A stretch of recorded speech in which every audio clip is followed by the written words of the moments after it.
दोस्तों आप इमेजिन भी नहीं कर सकते कि ईसा मसीह के जन्म से भी 2500 साल पहले एक ऐसा शहर मौजूद था जिसके सामने हमारी आज की मॉडर्न टेक्नोलॉजी भी कुछ भी नहीं है। जी हाँ, हम बात कर रहे हैं सिंधु घाटी सभ्यता यानी कि इंडस वैली सिविलाइजेशन की। सिंधु यानी कि हड़प्पा सभ्यता में वैसे तो कई सारे शहर थे, लेकिन इसका एक शहर मोहनजोदाड़ो पूरी तरह से मॉडर्न था। इसके पास मौजूद हर फील्ड का नॉलेज था, चाहे वो साइंस और टेक्नोलॉजी हो या फिर विदेशी व्यापार ही क्यों ना हो, इनके पास सब भरपूर था। लेकिन इतने मॉडर्न और हर फील्ड में अपनी एक्सेप्शन एबिलिटी रखने वाले इन शहरों के साथ आखिर ऐसा क्या हुआ जो इनका अस्तित्व समाप्त हो गया? आखिर ये लोग गायब कैसे हो गए? क्या इनकी मॉडर्न टेक्नोलॉजी ही इनकी दुश्मन बन गई, या फिर एलियंस का इनमें से कुछ हाथ था, या फिर किसी दूसरी सभ्यता ने इनका विनाश कर दिया? आज हम इस वीडियो में आपको सिंधु घाटी सभ्यता की खोज से लेकर इसके अंत तक के बारे में बताने वाले हैं, इसलिए वीडियो को एंड तक जरूर देखिएगा। दोस्तों, मोहनजोदाड़ो प्रेजेंट में पाकिस्तान में मौजूद है। हड़प्पा सभ्यता का ये शहर आज से लगभग 4000 साल पहले बसाया गया था। ये शहर सिंधु नदी के किनारे विकसित होने के कारण ही इस सभ्यता को सिंधु घाटी सभ्यता कहा जाता है। हड़प्पा सभ्यता के इस शहर की खोज आज 100 साल पहले 1922 में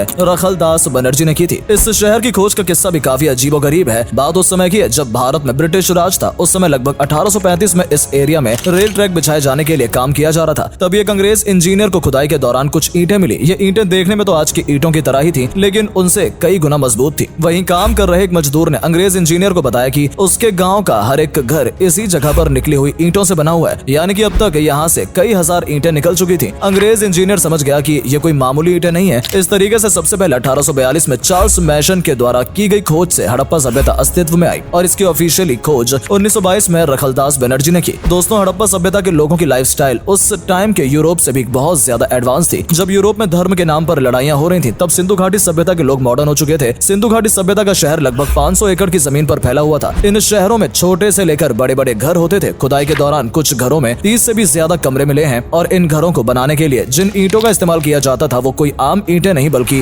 वाटरप्रूफ ईंटें होती थी और इनके शहर का प्रवेश एक बहुत बड़े गेट के द्वारा होता था। स्नान घर और नालियों को बनाने के लिए जिन ईंटों का इस्तेमाल किया जाता था उन पर जिप्सम और चारकोल की पतली परत चढ़ाई जाती थी। चारकोल की परत चढ़ी होने के कारण इन ईंटों से बाहर पानी नहीं जा सकता था। तो अब आप ही सोचिए कि जिस समय चारकोल की खोज भी नहीं हुई थी, उस समय पर ये लोग इनकी पूरी तरह से इस्तेमाल कर रहे थे, तो ये सिविलाइजेशन कितनी ज्यादा एडवांस रही होगी। बाथरूम एंड टॉयलेट दुनिया को कुएं की देन सिंधु घाटी सभ्यता से ही मिली थी। यहाँ पर 700 से भी ज्यादा कुएं होने के सबूत मिले हैं। यहाँ के शहरों में चौड़ी सड़कें, बड़े बड़े घर तो थे ही, और आप ये जानकर हैरान हो जाओगे कि यहाँ पर अंडरग्राउंड नालियां भी मौजूद थी। सिंधु घाटी सभ्यता के लोग साफ सफाई में भी बहुत ज्यादा एडवांस थे। सिंधु घाटी सभ्यता के हर घर में टॉयलेट और बाथरूम मौजूद था और इसमें पानी और गंदगी को बाहर निकालने के लिए अंडरग्राउंड नालियां भी थी। और दोस्तों, ये बाथरूम कोई मामूली बाथरूम नहीं थे, बल्कि इन्हें देखकर ऐसा लगता है कि उनके सामने वेस्टर्न टॉयलेट भी कुछ नहीं है। मोहनजोदाड़ो के बारे में इतनी जानकारी इकट्ठा कर लेने के बाद भी आज तक आर्कियोलॉजिस्ट इसकी एक बात का पता नहीं लगा पाए हैं, जो कि मोहनजोदाड़ो की भाषा है। मोहनजोदाड़ो में ऐसी कई सारी लिपि और वस्तुएं मिली हैं जिन पर उस समय की भाषा के कुछ लिखा हुआ है, लेकिन इस भाषा का ज्ञान ही ना होने के कारण इन चीजों का पता ही नहीं किया जा सका कि इन पर आखिर लिखा क्या है। यानी कि यदि इस भाषा को डिकोड कर लिया जाए तो आज हम मोहनजोदाड़ो के बारे में जितना जानते हैं उनसे कई गुना ज्यादा जान सकते हैं। मॉडर्न बाथ मोहनजोदाड़ो की सबसे फेमस खोज में शामिल है। इसका मॉडर्न बाथ